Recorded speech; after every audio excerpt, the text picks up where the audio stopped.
Hello, this is Alex from phpacademy.org and this is another video tutorial in PHP for the new Boston. In this video I'm going to be talking on the subject of operators, but we're going to be using comparison operators, and I'm going to be showing you how they work and what they're useful for.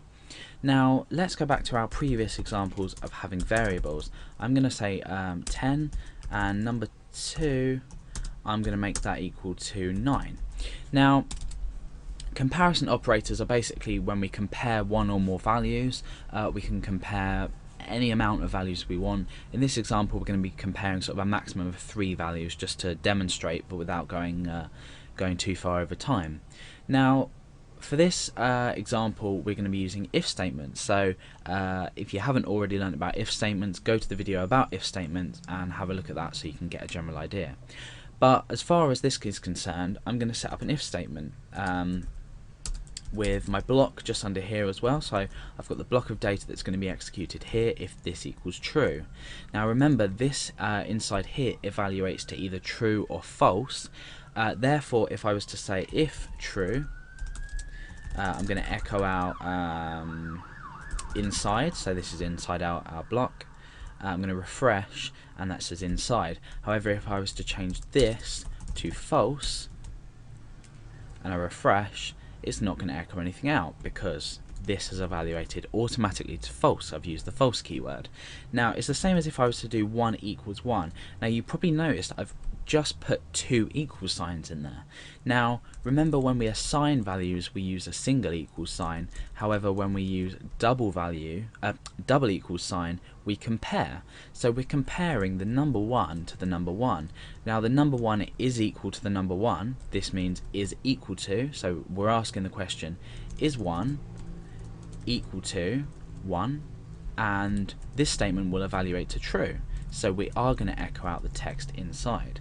So let's refresh inside. Now we can say if does 1 equal 2? It doesn't, so we're not going to echo this text out. Now the other comparison operators, sorry, are not equal to. So what we do is we use an exclamation mark and then we still use a single equal sign. So we've got 2 characters here. We've got an exclamation mark and a single equal sign, and this in plain English reads to does 1 or doesn't 1 equal 2, or does this not equal this? Now the answer is yes, it doesn't. 1 doesn't equal 2, so therefore this is going to evaluate to true. So 1 doesn't equal 2, therefore we're going to echo out the text inside. Now if we change this back to a 1, does 1 not equal 1? Well, 1 does equal 1, so this is going to evaluate to false. So let's refresh and we don't echo the text out. So now what we can do is start working with things like greater than and greater than or equal to, or less than or equal to. So for example, just to let you know beforehand, this can also be written like this. So we've got sort of conflicting less than and greater than signs. So 1 is equal to 1, so we're not displaying anything. However, if we change this back to 2 as I've shown in the previous example, it's still working. So it can be this or this, it's entirely up to you. I always prefer this. I just think it's a lot easier to read and process in your mind, because we tend to think of this as sort of maybe perhaps a negative thing, like we're exclaiming something, so doesn't equal to, you know, it's just a lot easier to read. So let's go on to incorporating our variables up here that I've assigned earlier into this if statement. Now I want to say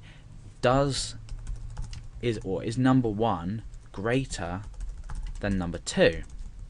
So in here I'm going to change this text, so I'm going to say either yes or no. So yes is going to be our text, we're echoing out, otherwise echo no.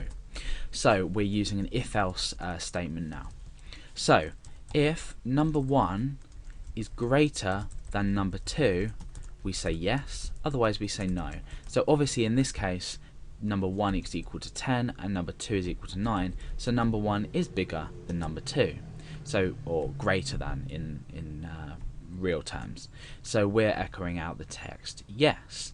Now if I was to change this to smaller than, so is or less than, is number 1 less than number 2? it's not, so this statement here is going to evaluate to false, and we say no, it's not, so that's the text we echo out to the screen. Now what we can also do is we can say is number 1 greater than or equal to. Now if we just left this as greater than and we had 10 and 10, 10 isn't greater than 10, it's equal to 10. So this is still going to evaluate as false. So we're reading, is 10 greater than 10? And the answer is, of course, no. It stays as no. However, if we incorporate an equal sign in, remember when we did the not equals, we're incorporating the equal sign. This now reads, is number 10 greater than or equal to number 2? And in fact this statement is going to evaluate to true because 10 isn't greater than but it is equal to. So we get the text yes echoed, and we can do exactly the same with less than or equal to. We're still going to be receiving the value yes because it is still equal to. As well, if we were to put this as 2, this is now smaller than, it's not equal to but it is smaller than, so when we do refresh we still get the value yes echoed out. Okay, so now these are the comparison operators. We're comparing two different numbers or two different variables. As it stands, this may as well read obviously 2 and 10 because we're just replacing the variables inside here. But however simple they may seem, they are extremely useful. You'll probably find yourself using the double equals a lot if you're creating code. For example, if a user was to submit a password through a form, you may want to check if their password is equal to maybe a preset password or a password stored in the database. And therefore what we'd do is we'd do something like, if we were to have a preset password, I'm going to set my password up here to password, so obviously quite a basic password, and I might say if password, so it helps if you read it out as English, if password equals password, then we echo correct, otherwise, so else, echo incorrect.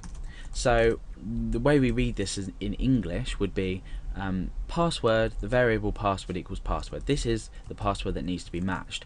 Now we say if the password, so the password up here, is equal to password, correct, otherwise incorrect. So refresh, at the moment it's correct. However, if we were to change this to something else, it's incorrect. So you can see how on a daily basis this could come into great use, and these comparison operators can help you operate your program really, really well.